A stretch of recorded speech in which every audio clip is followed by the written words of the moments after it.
July 24th, the LFA touches down in La Crosse, Wisconsin, when rising contenders will look to make a statement. 9-1 bantamweight standout Maxim Lee aims to find another brutal finish in his first LFA main event. Also on the card, Keegan Geinrich prepares for battle, plus see the return of undefeated sensation James Martin.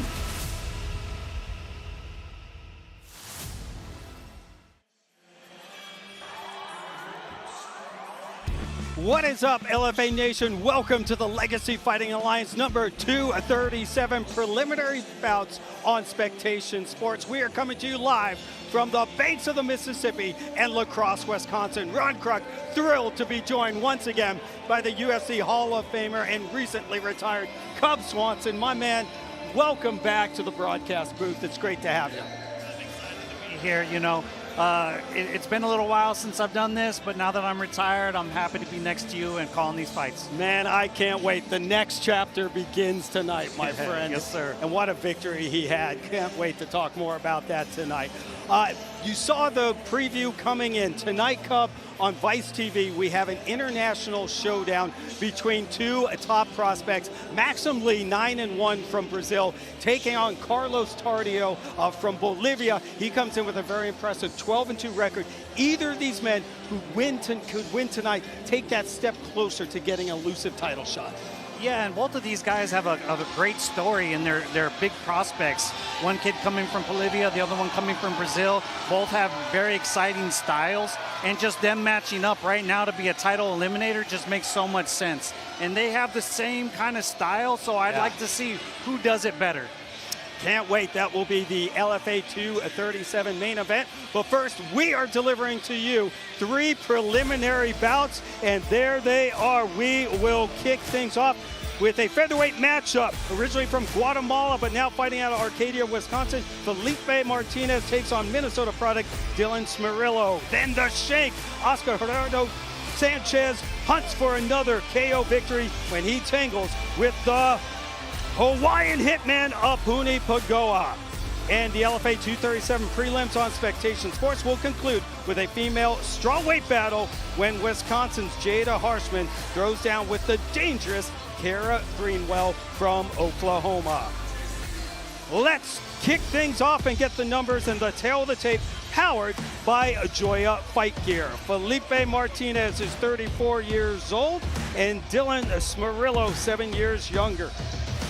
Smerillo is 3 inches taller, but Martinez is slightly longer in the reach. Martinez came in heavy, and he will give Smerillo a percentage of his paycheck.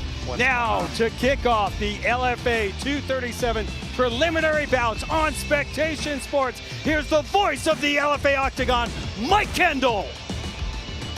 Ladies and gentlemen, we are live around the world for continuing preliminary action here at LFA 237, Lee versus Tardio. And now we are set to go for 3 5-minute rounds in an LFA catchweight bout at 150 pounds, brought to you tonight by Joya Gear, the official glove of the LFA. Order your combat gear at joyagear.com.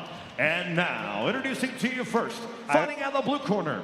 This brawler stands 5'8", weighed in 149.4 pounds. He holds a 4-4 professional record, with 1 win coming by way of knockout and 3 wins coming by submission. Representing a Minnesota top team, fighting out of Bloomington, Minnesota, Dylan Smerillo. His opponent across the octagon, fighting out of the red corner, is a boxer and wrestling style fighter standing 5'6", weighed in 151.6 pounds. He holds a 6-5 professional record, with 3 wins coming by way of knockout, 2 by way of submission. Representing Combat House MMA, fighting out of Arcadia, Wisconsin, by way of Guatemala City, Guatemala, Felipe, the Mayan Jaguar Martinez. Your referee, Chris Claviter.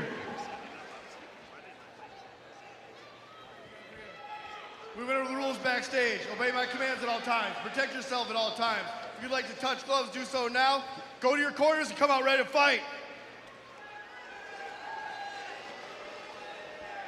Referee Chris Claviter getting us ready for our first matchup here in La Crosse, Wisconsin. Cub Swanson, the first time the Octagon has touched down here in the great state of Wisconsin. And this place is rocking. We got some MMA fans in the house tonight. Yeah, what do you think the lacrosse name? This is like literally where they discovered the game of lacrosse. That's kind of wild. We got to hit up our producer, Jamie McClintock, who the lacrosse expert for sure. Felipe Martinez with the red tape and the white trunks. Dylan Smerillo, blue tape and black. And what a shot from Martinez as he backs up Smerillo. Smerillo looking to attack that neck. And Martinez locking up the body. Yeah, if somebody lands a knee on you, you definitely don't want to let them land 3 in a row. You got to, after the first one, you got to make an adjustment, and he quickly rushed them to the cage. So I like that game plan. You know that, and that's a typical move right there. You need the body. The guy leans over, you wrap his head up. I got my neck taken a couple times like that. I'm sure you did, man, but you usually got out of those submission attempts. Smerillo, 3 victories by way of submission. Purple belt in BJJ. Flip side, Felipe Martinez, 3 knockout wins and 2 victories via submission, also has a decision. It's revenge time. Over 2 years since suffering a loss to Felipe Martinez. Dylan Smerillo looking to avenge that defeat. He lost to Felipe Martinez via rear naked choke. Oh, big knee. Couple of them again, Cub, from Smerillo. And it's so cool when you see a rematch. You know, you faced each other earlier in your career, and I think it's really big to get that fight back or to be able to beat somebody twice in a row and say, look, it wasn't a mistake. Absolutely. I was the better man then and now. Level change for Martinez, looking for the single leg takedown. Smerillo was defending it until he wasn't. On his back now, an opportunity with 3 minutes to go for Felipe Martinez. Yeah, if I was him, I'd be looking to wear him down right now. It's plenty of time on the clock. You got to think, hey, if I wear him out right now, he's not going to be so good when we get back standing. He's in half guard. He's in half guard right now. He should be looking to start making some damage. He's definitely securing him. Now you got to start doing some damage. You don't want him to get up and think, man, I didn't do anything while I had him down there. Uh-oh. Inside the guard of Smerillo. And hard to see from that angle, but he got it! That was quick. Just like that! Dylan Smerillo gets revenge on Felipe Martinez after losing to him 2 years ago and scores his first victory inside the LFA Octagon, his 4th career submission. It was hard to see from that angle, Cub, but it looked tight, and Smerillo able to get it done and get his revenge. He locked in the triangle, he hit the angle to make it tighter. He finished it really quick, and he jumped up and threw his mouthpiece, you know. I don't know what that mouthpiece did to him, but he wanted it out of his mouth. Big win for the 27-year-old fighting out of Bloomington, Minnesota, representing Minnesota top team. That's his 5th career win. That's his 5th first-round finish, too, Cub. Wow. As we take a look at the highlights, and yeah, you could see he's trying to get the guard, and he goes right to a triangle, and that was smart. You could see it not locked in, but then he adjusts, he turns the corner, hits the angles. That way the shoulder's no longer in there, and he gets the tap really quick. You could tell that he does that all the time in the gym. That was too comfortable for him. And you can see the frustration from Felipe Martinez. Just got caught. Beautiful view there of the triangle and the tap. Now let's get the official time of the first round finish inside to Mike Kendall. Ladies and gentlemen, your referee Chris Cleveter called to stop this fight. 2 minutes, 39 seconds of the very first round. By your winner by tap out due to triangle choke, Dylan Smerillo.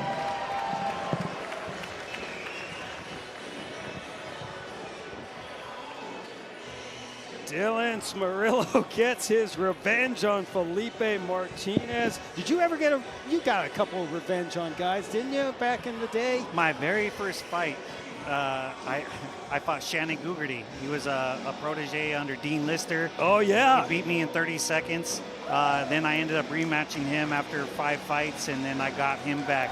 And we're still friends to this day. Oh, that's got awesome. a successful gym in San Diego, and he actually made it to the UFC, fought Clay Guida. Right. And so, yeah. I had that one, and then Frankie Edgar actually got me twice. Those are my only 2 rematches. Awesome stuff. I can't wait to continue to call fights here with the great UFC Hall of Famer Cub Swanson tonight. International Prospects Throwdown with a future title shot hanging in the balance. Here's a preview of what to come on Feist TV. The Mississippi River never stops moving, and neither does the fight game. Tonight, the LFA arrives in La Crosse, Wisconsin, a place that understands hard work and rewards those willing to earn their opportunity. In the main event, Brazil's Maxim Lee brings his aggressive finishing style to the banks of the Mississippi as he clashes with Bolivia's Carlos Tardio, a seasoned veteran chasing the biggest win of his career. And throughout the card, returning LFA veterans, undefeated prospects, and some of Wisconsin's top homegrown talent look to make their mark. From La Crosse, Wisconsin, LFA 237, live on Feist TV.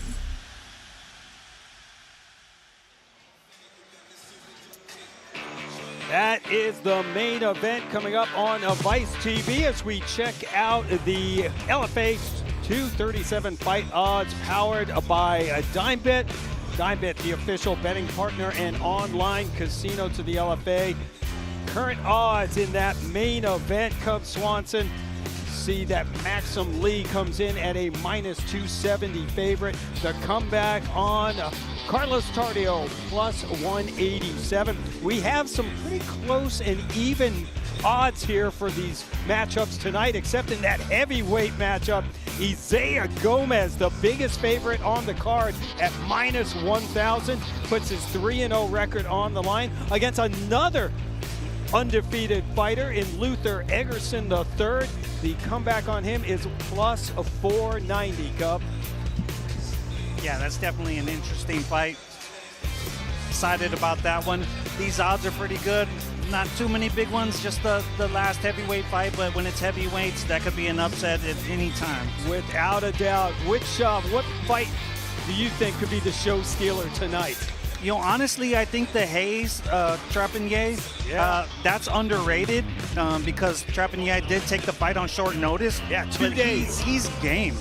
And then obviously I think the co-main is just going to be, you know, if Mendez shows up, which I think he is, and he's got a great record. I think if he shows up, it's going to be a scrap and a good grappling match, a fun grappling match. That is going to be a big matchup as the former LFA lightweight champion, Keegan Genrich, returns to the 155-pound division as he starts his journey back to capture an LFA gold, coming in at a -370 favorite.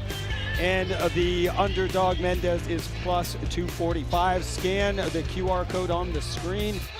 The latest odds from DimeBet. DimeBet, the official betting partner and online casino to the LFA. We will move on here on Spectation Sports. LFA, a flyweight division matchup coming up next. We got some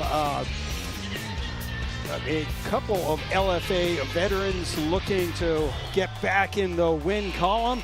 So we check out the tail of the tape powered by OnlyFans.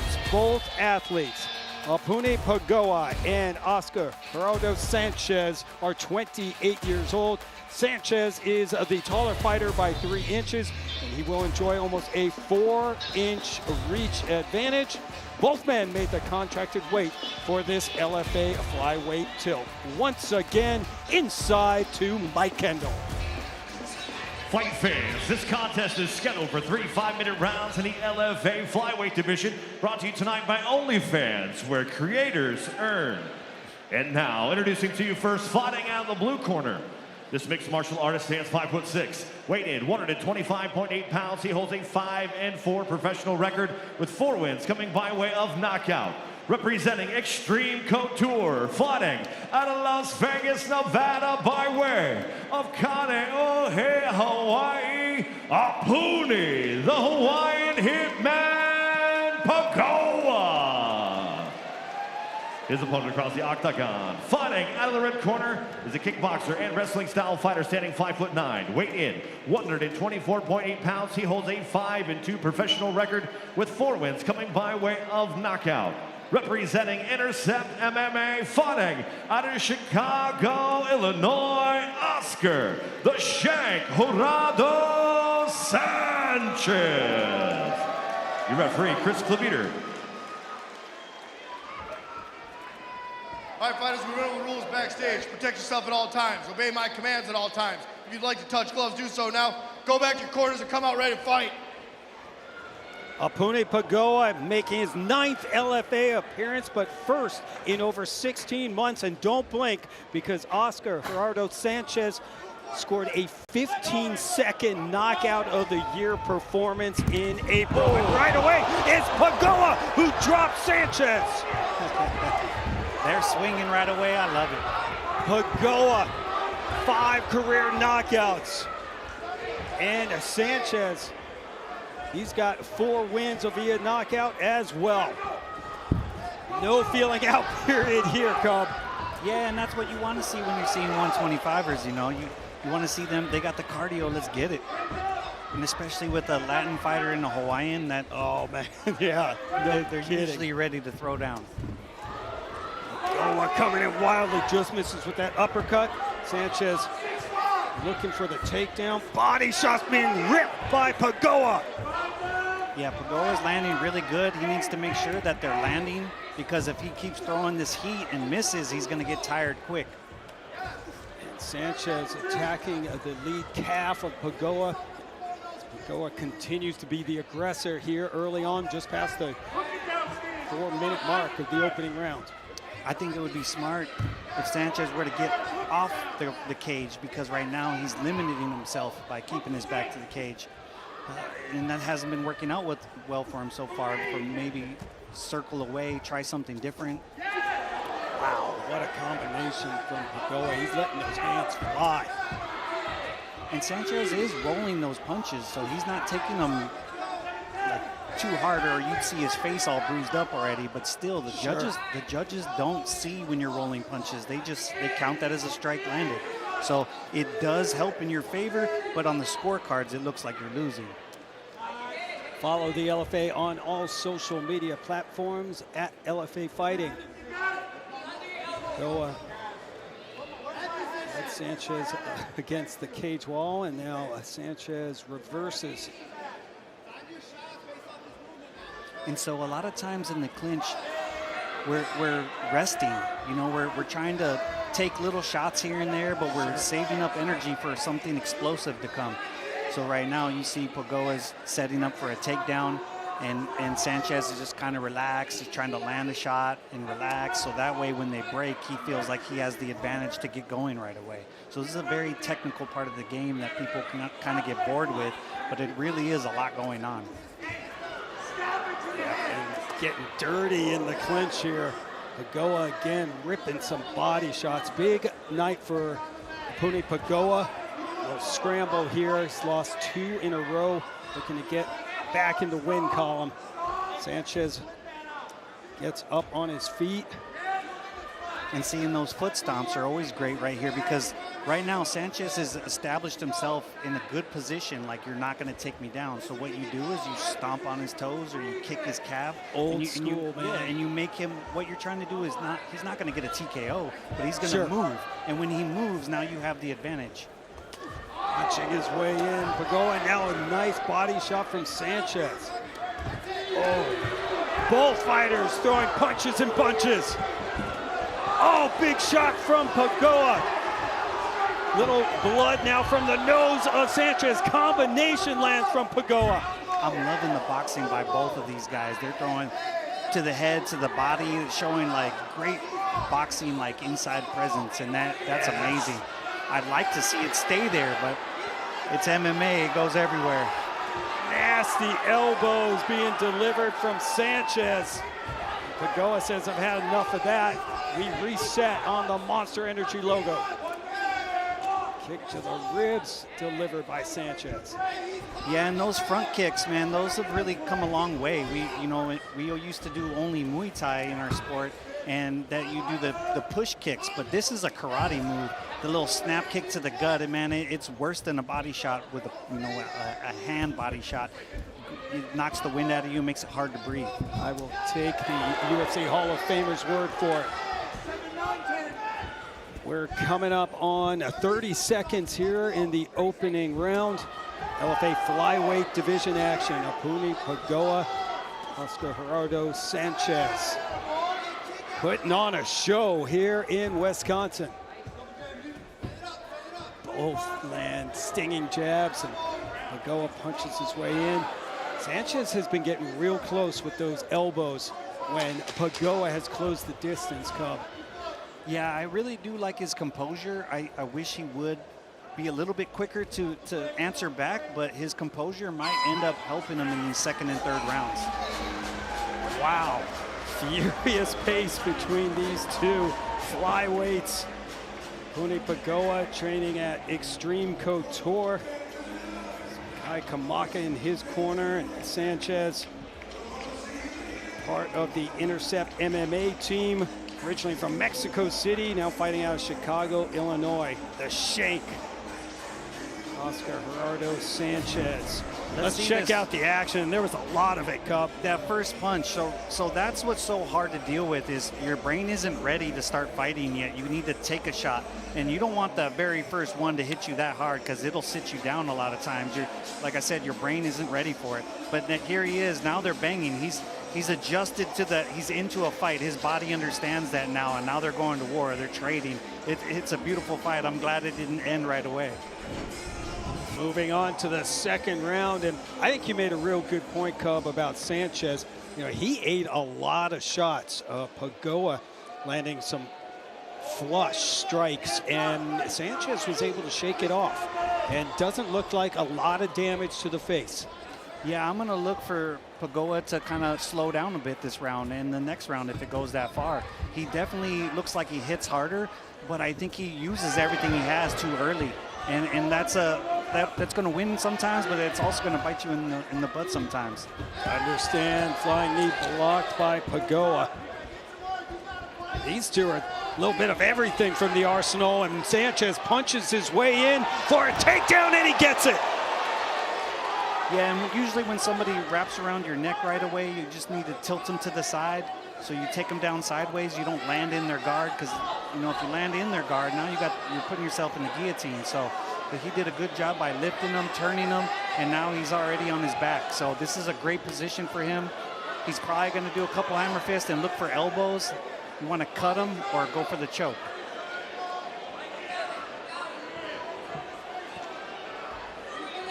Sanchez does not have a submission win on his record, coming in with a 5-2 record. And look at this, could he get his first?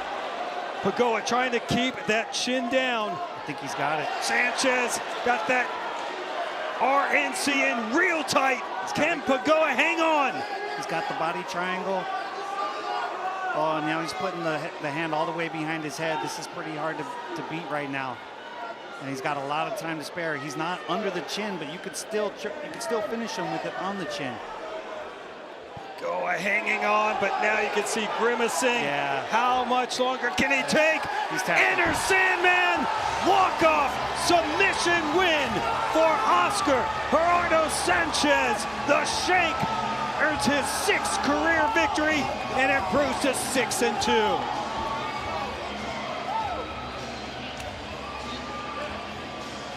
First submission win, and look at that, had some damage. The blood, a cut under the eye, trickling blood, but Sanchez will take it.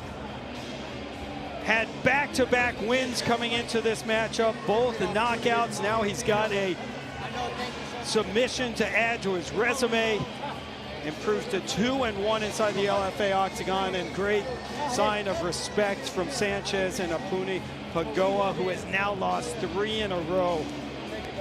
And that's so tough because Pagaoa is a great fighter. You can obviously see how much skill he has, but sometimes when you lose and you lose again, it gets really hard to believe in yourself. And even if you come in there and you land some good stuff, it's like he's not going down. You start to beat yourself up. So I think this was a great decision from Sanchez to go for the takedown and change the fight. Like I said, it's good to change it up sometimes. The striking battle was a little bit too back and forth. So let's take it to the ground, and that's ultimately what won him the fight. Sanchez does have a purple belt in BJJ, so you knew he was going to be dangerous if he could get it down on the ground, but he's also a kickboxer. Came in with 4 career knockouts. He gets his first submission win as a pro. Let's get the official time. We go inside to Mike Kendall. Ladies and gentlemen, your referee, Chris Claviter, called to stop this fight. 1 minute, 44 seconds into the second round, declaring your winner by tap out, interfere, naked choke, Oscar the Shank Jurado Sanchez. Well, it wasn't the 15-second knockout that he got back in April, but Sanchez gets another quick win.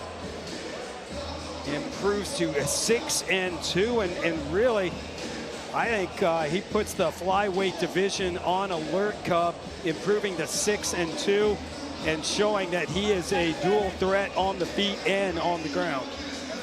Yeah, he's definitely a great prospect. He obviously has a couple losses early in his career, but it's okay. You can bounce back from that.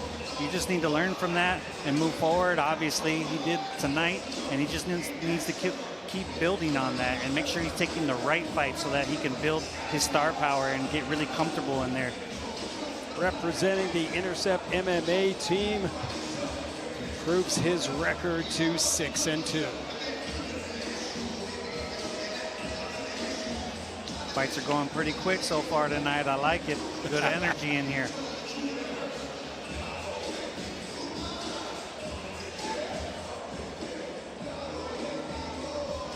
Just a reminder, ladies and gentlemen, make sure you stop at the LFA merchandise booth located in the lobby where you guys came in tonight. Commemorate tonight's event with a purchase, including the limited edition LFA 237 event shirts. They are going fast. You might want to go check it out before they're all gone. Also, scan all the QR codes on the screens tonight to get betting odds and to request songs played by our very own DJ Ready Rel on the 1s and 2s here tonight.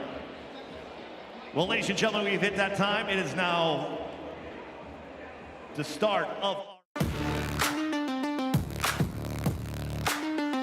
Maxim Lee is bringing the heat from Brazil. Coming off a run on Dana White's Contender Series, he's made a habit of not needing the judges, with every win of his career ending in a finish.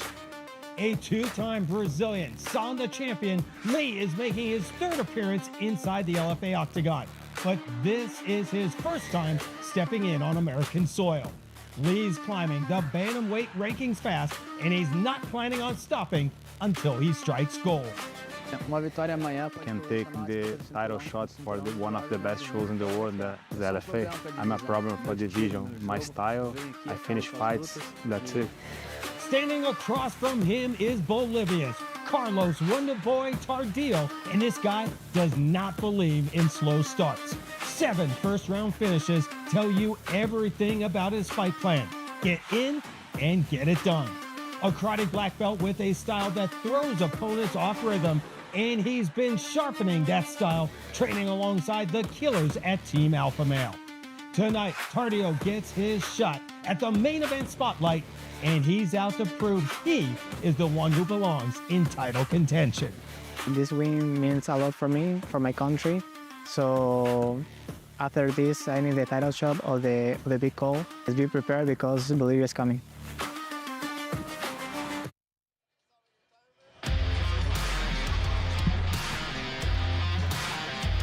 That is the LFA 237 main event coming up live at 9 Eastern, 6 Pacific, exclusively on Vice TV. And what a matchup we have with the former bantamweight champion Artem Balach relinquishing his belt to compete on The Ultimate Fighter Season 34. The winner of this matchup takes a step closer to a title fight, Cub. Well, looking to bounce back from his first loss as a pro on the Contender Series last September, Maxim Lee makes his third LFA appearance, looking, Cub, to begin a new win streak tonight. Yeah, this kid's special. I hate to say it, but he's a freak of nature. 6'1", 135 pounds, and he does exactly what he needs to do to keep you at distance, where he can land his jab, he can land a kick, he likes to spin.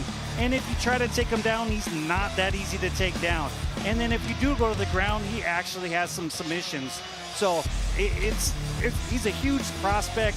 I think the UFC is going to be looking at him. And on the other side, we have Tardio.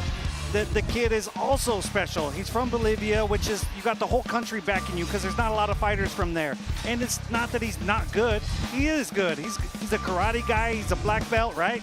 He switches stances. He throws kicks. He keeps his hands down. He's fun to watch.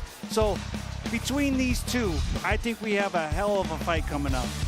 This was scheduled to be a bantamweight 135-pound matchup, but Carlos Tardio, for the second time in a row, Cup, missed weight, came in heavy, so now we have a catchweight main event of 140 pounds. Tardio's going to have to figure out how to cut weight.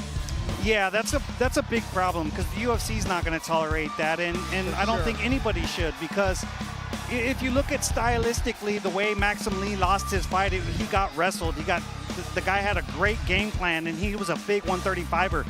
I don't know if Carlos actually did this on purpose, but either way, you cannot do that. You have to be a professional, and he missed by quite a bit. So yeah, no one's going to take you seriously if you're not doing your part of it. I had 45 professional fights, and I never missed weight, not once. When I sign the dotted line, I'm giving my word that I'm going to do this. And sometimes fighters forget that part, and I think he needs a harsh lesson. Absolutely, yeah, I love it. The UFC Hall of Famer Cub Swanson breaking it down. We're ready for our final LFA 237 preliminary bout here on Spectation Sports. Tail of the tape is powered by a dime bit. Jada Harshman is only 22 years old, and Cara Greenwell is 5 years. Her elder, Greenwell, is an inch taller and will try and apply almost a 5-inch reach advantage. Once again, Mike Kendall. Ladies and gentlemen, this bout is scheduled for 3 5-minute rounds in the LFA strawweight division, brought to you tonight by DimeBit.com, the official online sportsbook and casino of the LFA. And now, introducing to you first, fighting out of the blue corner. This mixed martial artist stands 5'4", weighing in 115.8 pounds. She holds a 2-2 professional record, with 1 win coming by way of knockout and 1 by way of submission. Representing Thunder Muay Thai, fighting out of Tahlequah, Oklahoma, Cara Greenwell. Her opponent across the octagon, fighting out of the red corner, is a freestyle fighter, standing 5'3", weighing in 115.6 pounds. She holds a 1-0 professional record, that win coming by way of knockout. Representing Ironworks Training Center, fighting out of Holland, Wisconsin, Jada the Storm Harshman. Your referee in charge, Tom DeVellis. All right, ladies, join me in the middle. We went over the rules in the back. Expect a clean fight. Protect yourselves at all times. You obey my commands at all times. You want to touch gloves, do it now. Let's back to corners. Let's do this. Jada Harshman getting a big pop here from the Wisconsin crowd, coming off an impressive 37-second TKO win in her pro debut. On the other side, almost a year since suffering her first loss in the LFA octagon, Cara Greenwell heads into hostile territory, looking for a bounce, a back win. Ron Kruk and Cub Swanson with you. Our final fight here on Spectation Sports. Yeah, Jada looks like she's got a mean right hand, and she looks a little bit more aggressive so far. I think Cara's going to have to really kind of settle her down, get her to calm down, and fight the fight that she wants to fight. 'Cause you don't want to get bullied around early in the fight. No, and Jada Harshman, the storm blew in. She got that 37-second TKO win in her pro debut. Derrick Greenwell coming in with a 2-2 record, 1-1 here inside the LFA octagon. Oh, and just like that, what a shot. Harshman with the opportunity, Greenwell on her back. She's taking her time, going to mount, lands an elbow. I think this is really smart because now she's in a dominant position. Jada Harshman raining down elbows, hammer fists. Greenwell trying to buck her off. Maybe she's going to go to a triangle. There it is.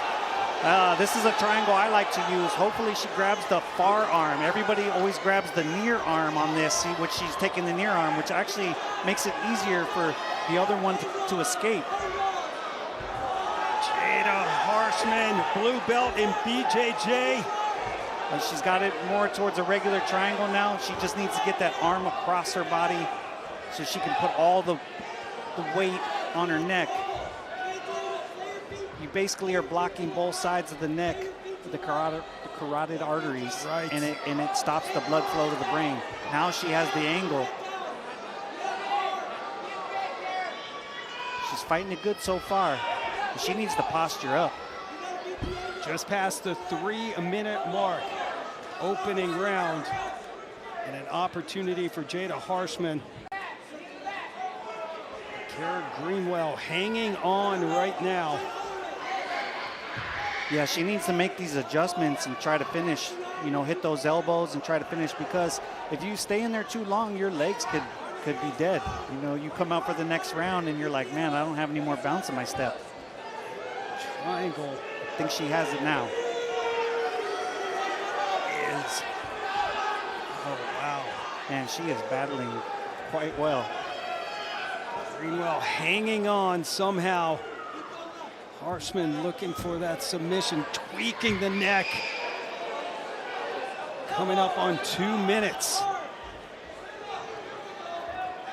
Harshman, she's got a nasty streak in her.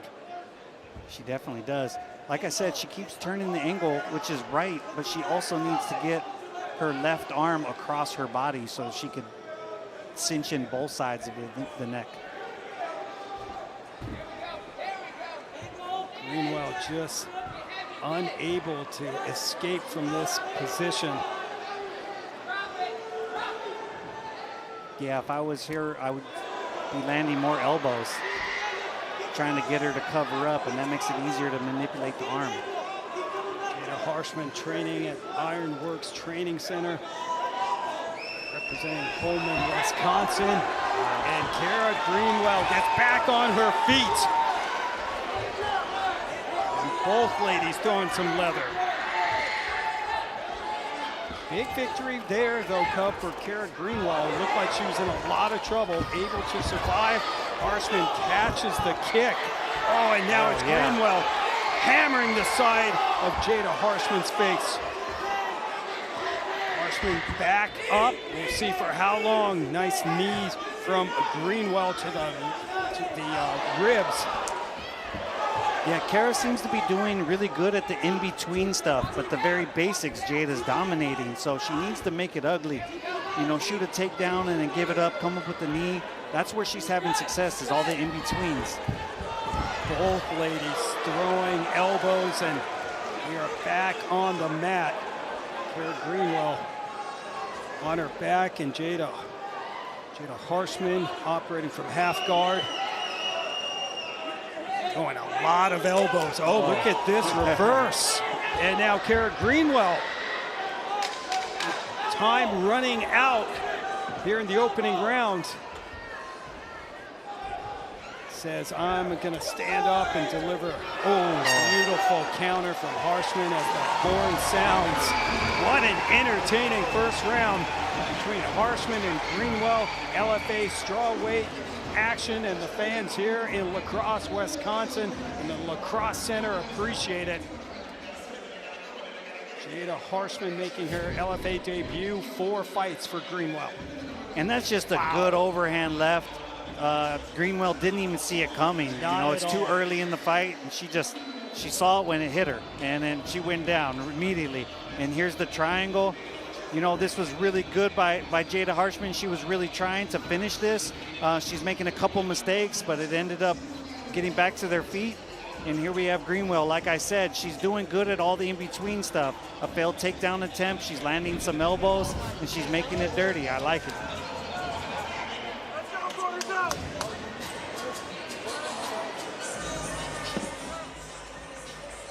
So corner's giving good advice, trying to pump them up, saying we're in for a fight, let's get after it. I like it. Little cut on the bridge of the nose of Cara Greenwell. Round number 2 underway. Greenwell with the blue tape and Harshman red tape and red shorts.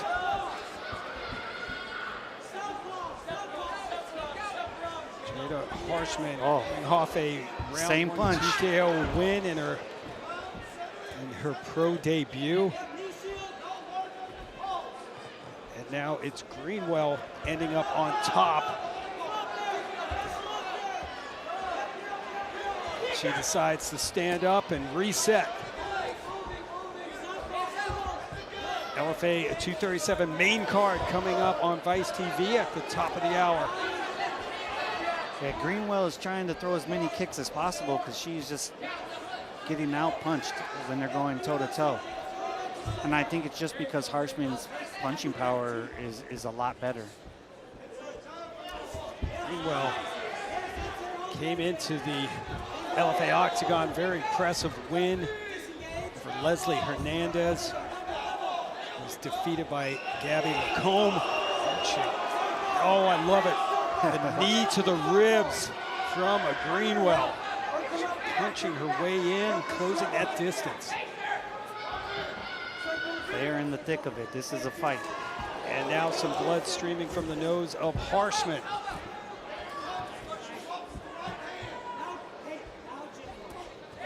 Elbows from Greenwell. Yeah, I think Greenwell's kind of slow and steady approach is doing her justice on the feet. That was a big takedown from Jada Harshman. She's transitioning to the neck. Oh, wow. Greenwell all over her.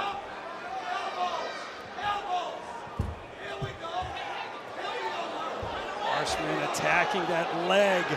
Maybe a heel hook. She's exposing her face, though. Oh, big shots being rained down from Greenwell. That will put an end to a submission attempt. Nasty elbows coming down from Greenwell now. Mounts up. Big opportunity for Cara Greenwell. Continuing to rain down elbows. Gotta watch the back of the head. So we're coming up on the midway point of the second round. She's doing a great job being very accurate with her strikes. She's a lot more composed on top. Almost reversal, she recovers. What crazy transitions here in the second round. But Greenwell still in the dominant position.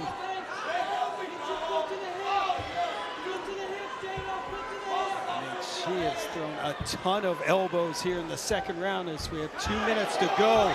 Oh, she's hurt. They hit her in the eye. Jada Harshman in some trouble. And Cara Greenwell continuing to pound away. Yeah, Greenwell's doing a great job this round. I think Harshman needs to stop trying to cover, and she just needs to kick her away, create space, and get back up. Because what she's doing and trying to be technical with her defense, she's just taking a beating at this point. Without a doubt. And Greenwell throwing elbow after elbow. Harshman has to do something, Cub, to get out of this spot. Needs to escape and somehow get back up on her feet. Yeah, she's just kind of maintaining position, and that's not doing her any justice. I think Greenwell's experience is really showing at this point. She's got more pro fights and more amateur fights, and it's showing right now.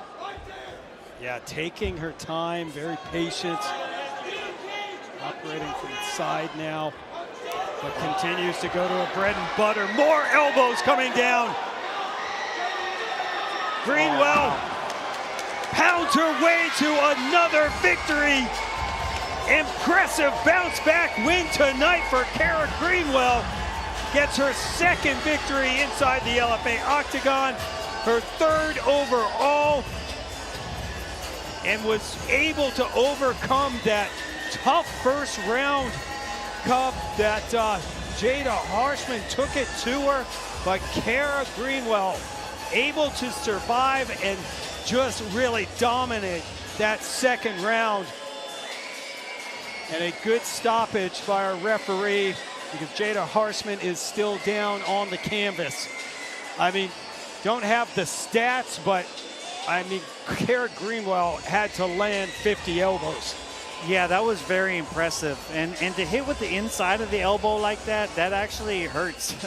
There's a nerve in there. I learned from experience. But she was very accurate with it. She was steady on it, and I'm just impressed with her composure.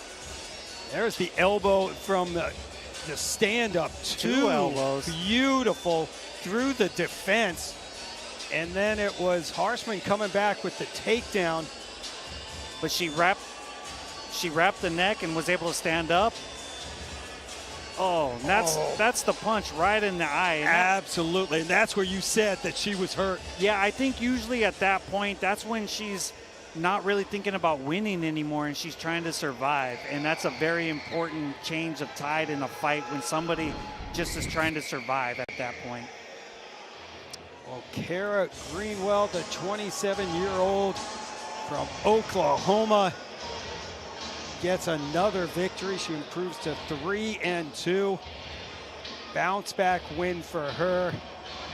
And, you know, I think you hit it when you said that her experience really came into play into this fight. You know, Jada Harshman just beginning her career, came in 1-0, a successful pro debut that lasted only 37 seconds.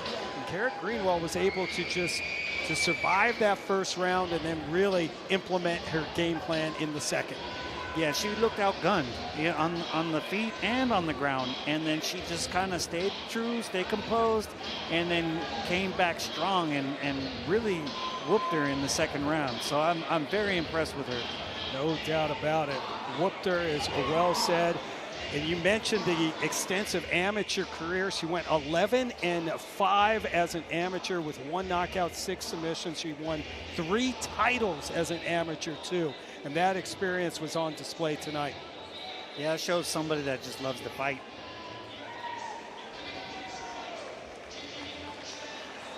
Started training originally with her big brother. Unfortunately, he has since passed away. And man, good to see Jada Harshman up on the stool, but she looks to be in a lot of pain. Yeah, it's difficult to see fighters, you know, sometimes they give it everything, and it's good to see she's okay. I'm sure she's just extremely tired, and she's going to have quite a bit of a headache from those elbows, but she doesn't look to be too bad. Let's hope and not. You know, Harshman, though, we're talking about the amateur experience for Greenwell. She did have 9 amateur fights, won a title here in Wisconsin. She had won 3 straight coming into this, including her amateur career. But she ran into a buzzsaw tonight. Cara Greenwell and her Thunder Muay Thai teammates started training there just 6 months ago. She brought the Thunder tonight. Definitely did.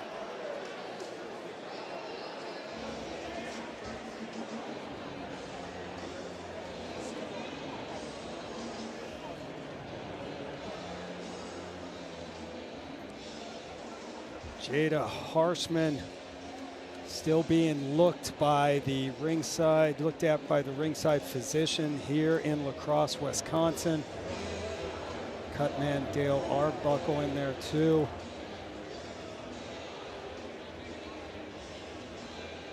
Yeah, I think she'll be able to learn from this.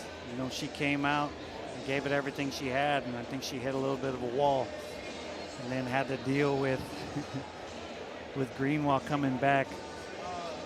And there she's walking around, nice. Yeah, great sign of respect from the fans here. Cutman, Dale Arbuckle doing his thing, and I think that's a good call. They're going to take Jada Harshman backstage into the locker room to get checked out. But let's make this one official, a huge win for Cara Greenwell. Here's Mike. Ladies and gentlemen, your referee, Tom DeVellis, calls a stop to this fight. 4 minutes, 18 seconds into the second round, declaring your winner by TKO, Cara Greenwell. A most impressive bounce back victory tonight for Cara Greenwell. Gets her second win inside the LFA octagon. Her third overall Cub improves to 3-2. Yeah, very impressive by her. I'm sure the 2 losses are stinging, but she's bouncing back. She's in the winner's circle, and I can see her doing big things. Well, that's going to do it for the LFA 237 preliminary bout, streaming live here on Spectation Sports. Check out Spectation Sports online or in the App Store and sign up today.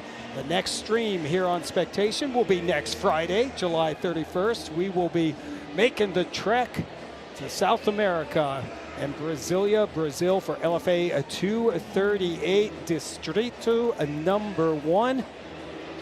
That will be next week's.